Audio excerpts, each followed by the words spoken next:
Hello everyone and welcome back to my channel, Edmond Mendaros.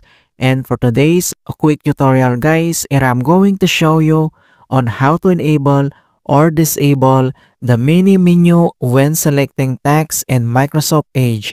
So if you want to enable or disable the mini menu from appearing, and then I'll show you a quick method to do it. And without further ado, and let's go ahead. So all you have to do is to open up on Microsoft Edge web browser. And dito lang sa top right corner, and kailangan mo lang itap dito yung tatlong dot. And the next step ay kailangan mo lang scroll down and select mo lang dito yung settings. And then dito lang sa left side menu, and kailangan mo lang iselect dito yung appearance. So click mo lang yan. At dito sa right side ay kailangan mo lang mag-scroll down. And then ilocate natin dito yung context menu.